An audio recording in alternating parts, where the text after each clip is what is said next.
rejects it if it's not done correctly or issues a cure notice to get it fixed. And then if the work costs more, the contractor pays to remediate. So this is the way fixed price contracts happen. In a cost reimbursable, or cost plus is another term for it, what you do is you propose not a firm fixed price, but you propose labor descriptions, labor category descriptions, and then labor rates by each government fiscal year. So the government's going to issue a task order. You look at the work that needs to be done. You figure out how many this labor category, how many this labor category, how many hours of each. You multiply times the rate, and then you give them that as your task order proposal. So you're giving them a price for the work to be done. You negotiate your profit or your fee into that, and it's converted to the dollar amount like we talked about before. And then you notify the government at the 75% mark, and then they make a decision whether they should take the work back and do it internally, or whether you should still continue to do it. And then the government monitors us to make sure we're doing the work as required by the task order. We invoice the government for the actual hours plus the fee, and then the government pays us within 30 days. So that's kind of the different scenarios. Another option that they have, when we talked about this multiple award schedule, so a lot of it boils down to, does the government know exactly what they want when they're contracting? So sometimes they know, hey, I need systems engineer services, but I don't know if I need them in Albuquerque, New Mexico, or Adak, Alaska. So what they'll do is they'll put in this indefinite delivery, indefinite quantity type contract, and that just means that you give them a list of all your products and services that meet the contract requirements, and then the government uses it as a menu to decide, okay, in Adak, Alaska, we need X number of systems engineers and this kind of equipment, and then they just order it off this, what they call an IDIQ type contract. Multiple award contracts we talked about earlier, that's when they make an award decision to multiple vendors at the same time. You also need to make sure you set up this cost structure. I keep alluding to this. So you set up cost centers within your financial structure to accommodate all your business in case, your government business in case you get audited.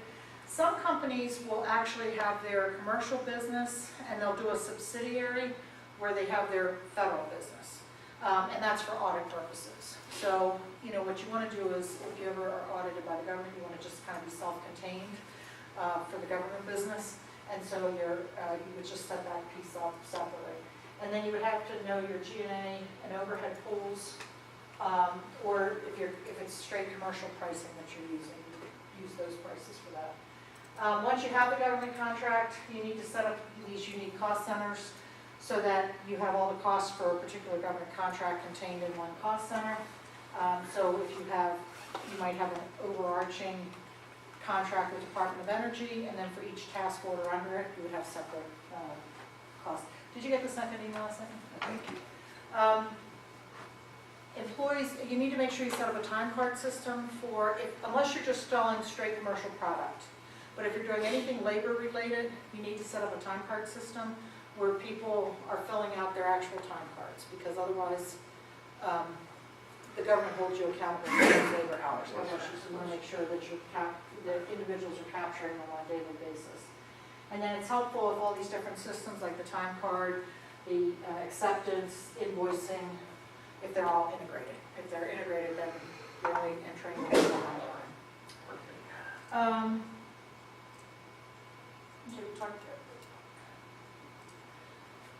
So I mentioned that you need to review the whole contract, and we talk about all the piece parts of the contract, but pay particular attention to the work you stated you would do, the price that you stated you're going to charge for your products or services, any deliverables, milestones. Those are the things that you need to manage. What is wrong with you? 3 times. Just take it to the bank. So this is what you really have to pay attention to managing to those items, because that's what's going to cause you to either make money on this deal or lose money on this deal. So don't just think that once you've got the contract, we're going to get all this money. You want to make sure you manage your margins so that you actually make a profit on these contracts. We talked about the phases of the contract. I'm not going to go through that again. Talk about that. Okay. milestone dates. You have a choice. You can either wing it, which I don't recommend, or you can go through a very structured process for determining what your work is that you need to do on this contract. I mentioned before, if you haven't had a project management class, take a project management class, because it gives you the tools to manage projects, and a government contract is a project. It has a start date, it has an end date.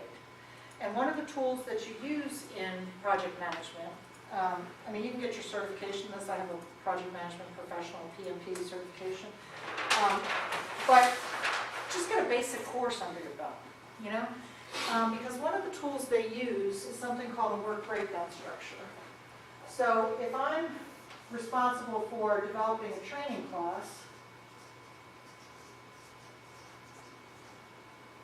how might I break this project out if I'm responsible for developing a training class? Curriculum, Yeah, so there's got to be some kind of curriculum development, right? What else? time to, length of class, Yeah, is that part of the curriculum? Like, yeah, that could be part of this. never right? done a training class on. You would need some form of instructor, right? I might need, call something logistics, and that might include, you know, like in this case, the Edge platform, might include manuals, whatever is required for the classroom. So the bottom line is, you take your contract and you break it out into the major components of doing that work. And you take each of the major components of doing the work and you break it down even further. So curriculum development, what kinds of things might we have to do for curriculum development? Research. Yeah, so there might be some research on the topic. What else? Compilation of the research. Yeah, so you might have to put them into slides, right? You meet your course objectives. So what you're doing is you're breaking the work down into these components. Once you get them down to these components, then you can say, all right, the duration is a 3-day class. How much research do I need to do? How much research does somebody have to do to get this done? So then I look at, well, okay, I need a research analyst, and maybe I need a subject matter expert. And the two of them together, maybe I need 20 hours of the instructional design person, the researcher, and maybe I need 10 hours of subject matter expert. And then I know how much I charge for each of these types of people. You know, let's say I charge $40 an hour for this person and $50 an hour for this person. I can then multiply 10 times 50, and I have a price for providing the subject matter expert to conduct the research. And then I add that to the 20 hours times the 20 hours times $40 for the research person, and now I know how much it costs to do that research piece. And then I add these two together, right? And that's how much it costs me to provide the research for the curriculum development. See how that works? I do that for each of these components. And what would you see as a value of this approach? Why would I do this? You want to know if your budget will cover those costs? So this is going to help me create the budget, right? So, It actually should help you create your response to the RFP. exactly, right? So, and why do you think it's better in pictures than 300 pages of text? Everybody loves pictures. They say 1,000 words. Exactly. So I can put this work breakdown structure, and if it's a large contract, I mean, I've worked on contracts for $500 million, and the work breakdown structure has gone around the room. But it's much better than the 1,000 pages I would have had to read to see if we covered everything. So when you look at something like this, you can look at it piecemeal. Okay, let me see. Well, you know what, I don't agree that it's only going to be 20 hours. I think it's going to be 25 hours. And you can make that one change right here, as opposed to being so inundated with so much information that you don't have a chance to do that. So it gives you a sort of a one glance, this is what we have to perform. And not only that, but if you're working on the same proposal I'm working on, And I'm assuming 20 hours for research and 10 hours for subject matter expert, and you're putting together a 10-day class, your assumption should be, we should have kind of the same assumptions about how long this is going to take to do. So it helps us provide consistency. Maybe I talk about Edgeit over here, and you didn't think about using Edgeit, so we put Edgeit in your part of the solution. So it makes for that cohesive, you don't know what Edgeit is. Edgeit is a tool that I developed that has all the class materials in it, Oh, okay. and then all the videos. So what happens is it allows us to see what each other is proposing to make sure we draw those connect points. Once we have this in place, we can do two things with it. What do you think are the two things we can do? One of you already mentioned it. Use it to help establish your pricing for your response. Right, so all this helps with developing your pricing and making sure that you've got all the pieces covered. What else does it help with? Creates with your timeline on how you're gonna budget your time to get it done, what the milestones are. Right, so it helps you develop the project schedule, because once you know what all these piece parts are, you can say, when does this, obviously I can't develop slides until I've done the research, because I don't have anything to put in the slides. So this is a precursor to that. And I can put that in my project schedule, put those dependencies in my project schedule, so that it will pump out what the overall contract milestone, timeline should be. And then I figure out what my milestones are based on that. So it helps with project schedule, and then what's the third piece it helps with?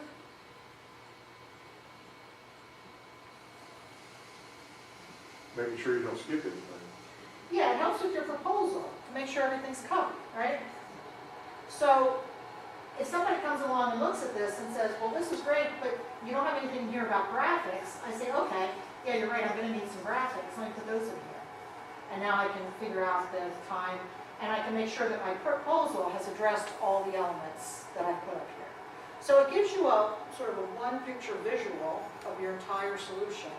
It helps people see the connect points between your part of the solution and their part of the solution. It makes sure that you have everything covered. It helps you with the pricing. It helps you with the proposal timeline or the schedule. Anybody see a reason not to do this? Many people like really detailed work. This is for you. Devil's in the detail. This is for you. It takes a lot of time and effort to develop this. But if you don't, you could do a thing to the government to yourself. Now, do you guys use this in the government? Do you come up with your work breakdown structure? I do that, yeah, and I do it annually, and I also take a look at 5-year or 3-year, 5-year plans. Try to project out what's going to happen. Yeah, I personally, I'm not trying to sound like a project management zealot, but I don't know how you do contracts without this. I just don't get it, because you need this level, you need to be thinking at this level of granularity, and if all you're doing is writing in a solution, anybody can write in a solution, but you can miss significant pieces unless you look through this. Because, you look at it at a macro level, but then you narrow in on this particular piece. Do I have enough hours here for this particular function? And this should get better every time you do it. So if you have a 5-day class to produce for another customer, you change this number to 5, and you should be able to multiply each of these out by a factor and get the right amount of research and development time for a 5-day class. So once you sort of get this process ingrained in you, in your company, it's very easy to update for each thing. If you miss milestones, so this needs to be good, because at the contractor board, they're going to agree to this. You and the government are going to come to a mutual understanding of what this project schedule looks like. And then you have to make sure you don't miss any milestones, because they give you so much time to fix a problem, otherwise they can terminate you for default. Government can't let something slip. They have to secure some advantage back from you, either through reduced pricing or maybe an expedited timeline or something else. Okay, we talked about deliverables at the high level, but I want you to really think through. Your contract could have 0 deliverables. It could have many deliverables. All depends on how your contract is structured. But for each one, you need to be thinking about what data is required, what format is expected, what's the frequency. Is this a monthly thing? Is this a weekly thing? Who's going to gather this data? Do you have a system in place that will automatically gather the data? That makes it pass the law. Who's going to review the data to make sure there aren't any glitches in it? Who's going to quality check the report? Who's going to respond to any changes required by the government? So you turn it over, they have 3 days to make any changes and get them back to you. Who's going to physically make those changes? Who's going to achieve acceptance? So I don't want you to, this can be an effort into itself. And I've worked on contracts that have had 90 deliverables, and I'm telling you, it felt like we weren't doing any work. We were just working on deliverables. So we actually had to renegotiate that with the government because it was just too cumbersome. Live and learn. Same thing with service level agreements. These are the relationships you have internally with your company. You just have to make sure that that they're complying with everything. Because again, you don't want your own company to cause you to be in default on the contract. Talk about the baseline and that you can only order from that.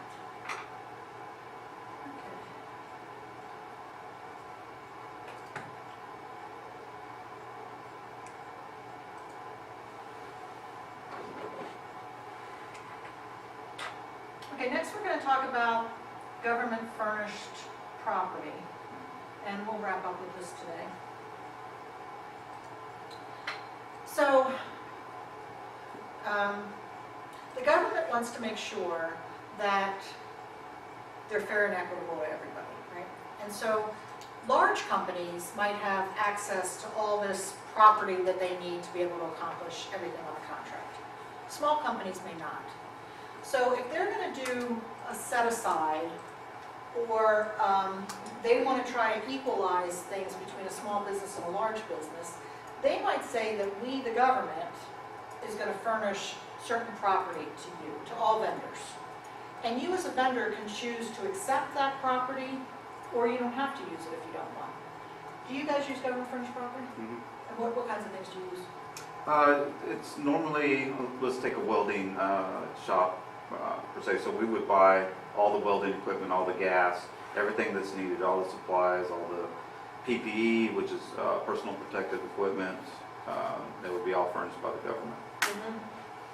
So what he's doing by offering all that as part of the government is individual small businesses, you don't have to take it upon yourself to buy all that stuff. And when you don't have to buy all that stuff, now it's an equalized playing field between you and your competitors because nobody has to incur all that additional cost. Let's say you were a really small business and you could, like ballpark, how much is all that you could buy for them? It's in excess of about $650,000. Right. Can you guys pick up $650,000 as part of a contract startup? No. So if they didn't do that, they wouldn't get small businesses interested in it. But could you offer welding classes? You know, a lot of you are doing steel, I'm assuming. Doesn't that go together? Matter of fact, one of our welders is actually talking with Svan about doing some of the classes and stuff like that. Oh, really? Yeah. Good. Yeah, so that's why the government offers government furnished property. The thing to realize about government furnished property is that when the government states that they're going to provide it in the RFP, they are now contractually obligated to provide it.